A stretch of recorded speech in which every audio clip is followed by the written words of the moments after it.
So if your agents feel smart today but dumb tomorrow, it's not your model. It's your brain. It's their memory system. I'm going to show you this shared memory system that I built that you guys absolutely loved. I posted a video on Instagram and it hit 1 million views in like 4 days. So you guys are obviously interested in this. You guys want this content. So I'm going to go ahead and show you guys how to run it. But before we get into it, if you guys can like and subscribe, that would be great. That really helps the channel and helps grow and open up new opportunities for the channel, which means new opportunities for you guys as well as I share new videos, new collaborations. So I would appreciate it if you guys could do that for me. Let's go ahead and jump right into it. So if you guys are interested, I actually have the code for this and the skills for this and everything you need for this in my community. I'll have the link in the description to go click that. It is limited, so I don't want to have I do have a special going on now. If you guys are interested, go ahead and sign up now because once we get about, I think, 20 people signed up, we're going to raise the prices. But just a quick plug, appreciate it. So this is my second brain. This is what my OpenClaw agents tie into. I have them push all of their memory here and they sync on a hourly and then nightly basis. So I like to keep this up to date because I have multiple bots all pulling from this in real time. This view that you're seeing right now is Obsidian. It's like it's like a note app. It's like a note organizing app that gives us this really cool graph here where you can drag and, super cool animation. What this solves for companies and devs is amazing. So for companies, you could have multiple locations, multiple employees, multiple workflows, all that are all scattered. And then you can kind of turn all of it into an actual operating system. So for a few clients, we have actually set this up where they have a central company brain, and then all the locations or employees can pull from that brain and get all of their company data in real time. And then as you make updates, you make pushes to this, and then it gets updated information. So it's really cool for companies. And then for devs, you get a simple, repeatable file structure. Agents can read and write without hallucinating any of the context. So it's really cool. You basically kind of separate your long-term truth from the short-term noise and everything that goes on while you're talking to your agents. So for example, let's go into here. So for example, I don't have all my information pushed up yet for this. I didn't want to kind of expose any of that or any private data. So I have kind of some simple projects here. Let's say my agent dashboard. I just set this up. You can kind of see the structure as well. It works like file system here. So projects, agent CMD. So if I go back, it has all this information. Agent Builder, this is my community. This is the company that we're installing agent teams for. So if you guys are interested, go ahead and click the link in the bio for this. But what is cool is that I separate this by my bots. So I have two main orchestrators that I pushed up so far. And, I have my engineering manager and my orchestrator. We have my clients. I can go in here, look at clients, logs. So I kind of have everything separated as folders. But when you hit Command G, you then see it as a graph.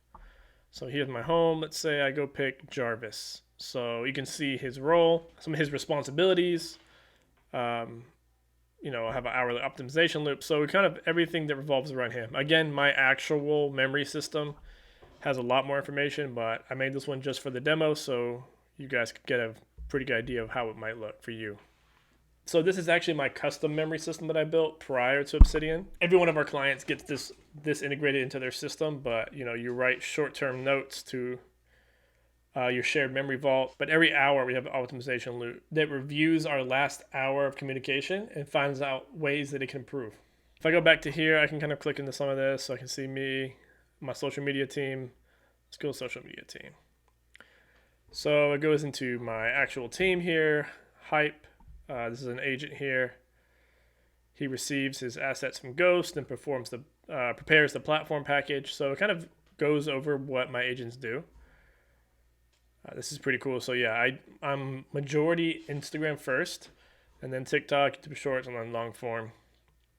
So this is exactly what I'm doing now. So I had a short form video that did really well about this, and then I'm going to basically make a long form video explaining the logic behind it and how to set it up. So this works really cool, and I was actually advised from my agent to make this video, so that's what I'm doing. And then, you have me right here. Let's click on this. So I'm the owner operator, exactly. OpenClaw is the agent team, and then I have my entire team right here. So this is a pretty cool project that I'm working for one of my friends who has a fragrance channel. Check him out, Only Fumes. we're setting up his website, and it's going to be awesome. But for example, let's go to a different one. Let's go to Scout. So this is my research agent. He's also part of my social media team. So, this is how all of these links get created. Let's go back to the graph. If you can look at where this information is coming from and which nodes are connected. So for the hourly optimization, it came from me, went to Jarvis. We added it to our agent operations playbook. It has a thing of memory system. So, it works as keywords as well. So you can see the memory system is in these notes. It's in our agent operation playbook. It's in our memory system. So it's really cool to see all the times this is mentioned. And then as you put in more transcripts, you'll start to see themes of things that you mentioned multiple times, and they'll make nodes together. So if you want to go into the structure, let's go ahead and get out of this graph view. So I just added some more notes actually, so that you guys can see a little bit more data. So I added some more sample notes here.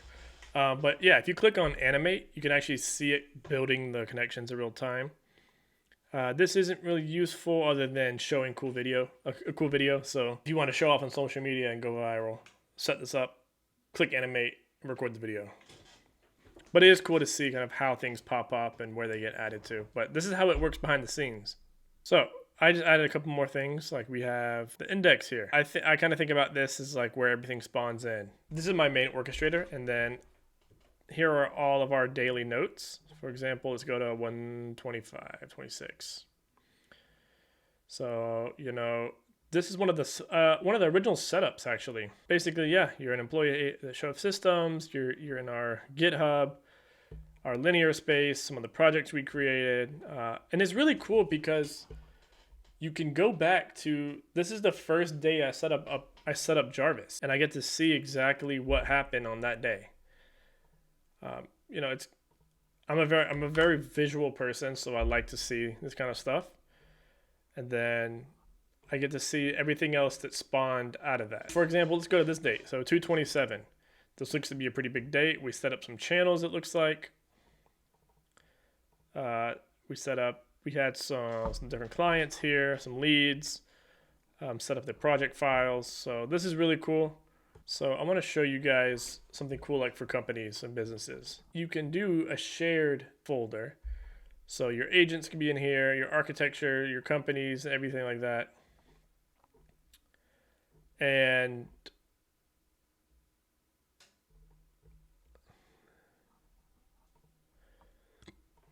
so I added the skills here for this as well. Also, if you guys are interested, if you want, you can.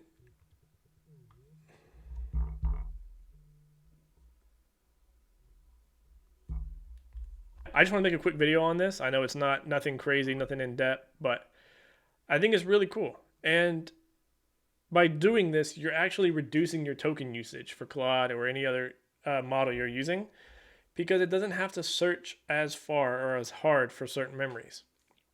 It can go in here and look for these edges, for these nodes and these connections, and follow that path. Instead of starting here and searching every single node for a memory, if it needs this memory, it can start here from Scout and pull this edge. Or if it's looking for, we have Show Systems right here. So if it's anything regarding that business, it can start by searching its edges and its nodes without having to go through our entire memory system. So you definitely save a lot of time and a lot of credits there. But yeah, if you guys want a more in-depth video on this, some of the more technical aspects of that, let me know. I'll do a full deep dive, but I just want to do a quick kind of overview of how I'm using Obsidian and how I'm deploying that for clients. So again, thanks guys. If you want to like, subscribe, I would appreciate it. Click the link in the description. We have our paid member course, and we also have a free Discord community if you guys just want to talk.